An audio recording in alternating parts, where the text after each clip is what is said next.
Am I the butthole for refusing to stop wearing my lucky dress because my best friend thinks it's embarrassing? I, 22F, have this one dress that I absolutely love. It's nothing fancy, just a flowy sundress with little stars on it, but for some reason, every time I wear it, good things happen. I've gotten unexpected opportunities, free stuff, compliments from strangers, just randomly lucky moments. Obviously, I don't actually believe the dress has magical powers, but it makes me feel good, so I wear it a lot. My best friend Ava, 23F, absolutely hates it. She says it's childish, overworn, and makes me look like I'm still in high school. Every time we go out and I show up in the dress, she rolls her eyes and says, "You're wearing that again?" It came to a head last weekend when we went out to brunch, and I wore the dress. Halfway through, Ava sighed and said, "I can't take this anymore. Can you please just retire that thing?" I laughed it off, but she kept pushing, saying I looked stuck in the past and it was embarrassing to be seen with me in it. I told her she was being ridiculous and that what I wear doesn't affect her. She got mad and said I was acting like a child over a piece of clothing and that I needed to grow up and start dressing more maturely. I told her she was the only one making this an issue, and if my dress somehow offended her fashion sense, that's her problem, not mine. Now she's barely speaking to me, and a mutual friend said I should just drop the dress to keep the peace. But I feel like I shouldn't have to change something I like just because someone else doesn't approve. Am I the butthole for telling my wife we either share our lotto winnings or we separate and I get half anyway? My wife and I are extremely fortunate to have won a decent amount of money from lotto recently. It wasn't the top prize, but it was enough to pay off our sizable mortgage and still have some left over for vacations. The mortgage was by far our biggest weekly cost, and with that gone we could both comfortably cut our hours back at work to only school hours and spend some more time with our kids. This was always a daydream we spoke about when we bought lotto tickets. I assumed this is what we would both do. When we got the money and paid off our house, everything almost immediately turned bad. My wife started talking about how amazing it's going to be finally not having to work anymore. I was blindsided by this. Even with the mortgage gone, we would still have to work at least school hours to keep our current standard of living, and on my salary alone things would be tight. I asked if she was serious and she said of course, it was her ticket and she gets to decide. This is BS because we both bought lotto tickets before, and when we moved in together we only bought one because two seemed like a waste of money.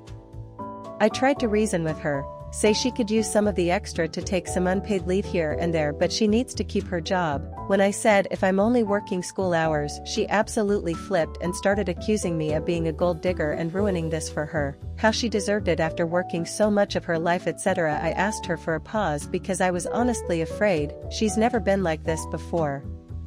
The next few days we tried to have this conversation again, but she didn't budge an inch, and when she said, "Well, it doesn't matter now because I'm putting in my notice at work," I lost it and told her I'm not going through with this. If she's not going to share the winnings, which is under both of our names, I'll divorce her and get half through the house and therefore half the winnings anyway. This started another screaming match where she continued to call me a gold digger.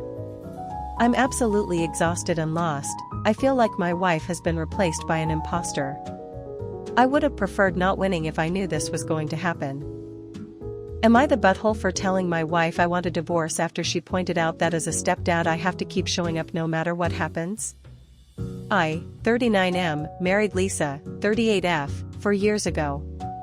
She was divorced and had 2 kids with her ex. They split custody and didn't really co-parent because things were strained between them. But they could both be civil around the kids. The kids in question are 11 and 9 now, and Lisa and I have a 3-year-old together. Problems started when Lisa's ex started giving me attitude and being hostile when I was in his presence. He'd tell me not to speak to his kids and to know my place. Lisa would tell her ex to stop and she warned him she'd document all of that, but he carried on with these hostile remarks in front of the kids. And eventually the kids started treating me the same way. Lisa went back to court and the judge ruled that she and her ex had to individually take some parenting classes, and that was it. Her ex carried on as he was and the judge didn't do anything further. She was told it wasn't actually parental alienation. The kids had never minded Lisa saying they were our kids. Or me saying step kids. I followed their lead on what to call them and I asked them if they'd like me to drop the step and they said no. But Lisa started to have issues with it and the kids started to have issues with her saying our kids instead of my kids and the kids kicked up a fuss about it. The original conversations with me and them happened before the trouble with their dad started. The fuss started after his comments. The kids started telling me to stop saying step kids and they weren't my step kids. Lisa wasn't happy about me saying step kids either, but the kids didn't want me claiming them as anything and my wife wanted me to claim them as my kids. She started encouraging more of a relationship between us, but the kids constantly disrespected me. She wanted me to take them more places, wanted me to be involved in more of their extracurricular activities. I was already involved to some degree, but she was mom, her ex was dad and I was stepdad and not equal to the bio parents. But she said I signed up to be their dad and that was what I needed to be. And I tried to be there more. She said the kids would come around when they saw me being there for them. Their dad was more hostile to me. He was hostile to the child I share with Lisa too. The kids started rejecting their half-sibling. They had never been super fond, but at least they would be kind around the youngest, but that did end and they were angry about our child's presence. They repeated some of the things their dad did. Lisa went back to court over it all and the judge still did nothing more. I suggested the kids get therapy and Lisa decided we needed family therapy. But the kids wouldn't talk or listen. And the therapist suggested individual, which Lisa ignored. I went on my own and got some good things out of it, and I attempted on numerous occasions to communicate the problems I was having to Lisa so we could work through them. The more time that passes, the more Lisa gets angry that I won't step up and be their dad, but the more I try to be involved, the angrier her kids get and the more disrespect I get, and if I even try to correct it, they get more angry and show more disrespect. The final straw for me happened last week. I had picked the oldest up from practice and in the car they got mad at me for trying to ask how things went. It started with "you're not my dad," but went up to saying they would accuse me of abusing them because then I'd be punished and would never see them again, and it would make them and their sibling happy because they hate me like their dad hates me. I told Lisa about this and she told me I need to remain strong and carry on because they all need me. I asked her if she was serious and she said yes. I told her that's a serious threat her child made. She corrected me and said our child. I told her if I said that I would likely get physically attacked by one or both of her kids given their anger around it, and I told her they themselves have repeatedly said they are not my kids and I am not their dad. She told me I signed up for it by marrying her. I told her this changed things and she said it didn't. I asked her if the kid or even both kids followed through on that promise and I had to leave the home and couldn't see our child until I was cleared, would she still expect me to keep showing up no matter what? She told me yes, and that even if her kids attacked me or even if they say more horrible things, it's my job to keep showing up and to be there. This made me leave. I told her before I left that I wanted a divorce and I would not stick around for that. She argued that I'm giving up and in the end we'd win because we're the good guys if we keep being there. I asked her how she could be so sure. I told her it doesn't always work and she told me it's because the steps are usually not as good as me, but I was always amazing to her kids and just needed to work harder. I've seen our child almost every day since I moved out. The house was Lisa's before our marriage. And I'm determined to follow through with the divorce. Lisa keeps telling me I need to reconsider and I need to man up, and her father even confronted me about it. Actually, while he was confronting me, we could hear Lisa and the kids fighting over her calling me their dad. But he repeated what she did, that I signed up to be their dad and should fight harder. Am I the butthole for leaving my friend's wedding early because I wasn't allowed a +1? My 32M friend Emma got married last weekend. I was excited to attend, but when the invites went out, I noticed I wasn't given a +1. I'd been with my boyfriend, 30M, for almost 2 years, and he's met Emma multiple times. They've always gotten along fine, or so I thought. When I asked Emma about it, she said it was a budget thing and only married couples were getting +1s. I was a little hurt, but I didn't argue. I figured it was her wedding, her rules. But when I got to the wedding, I immediately noticed that several people, including some who weren't even in relationships, had brought dates. I tried not to let it bother me, but throughout the night, people kept asking, where my boyfriend was, since they assumed he'd be there.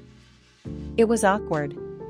Later, I found out from a mutual friend that Emma had deliberately not invited my boyfriend because she couldn't stand how perfect he was. WTF? Apparently, she'd made comments before about how he was too charming and how it made her feel like her now husband looked bad in comparison. I was shocked.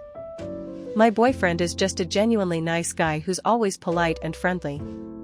After the dinner and speeches, I felt so uncomfortable that I decided to quietly leave rather than stay for the dancing. I sent Emma a quick congratulatory text and left. The next day, Emma texted me, furious that I left early without saying goodbye. I told her I knew the real reason my boyfriend wasn't invited and that I didn't feel welcome.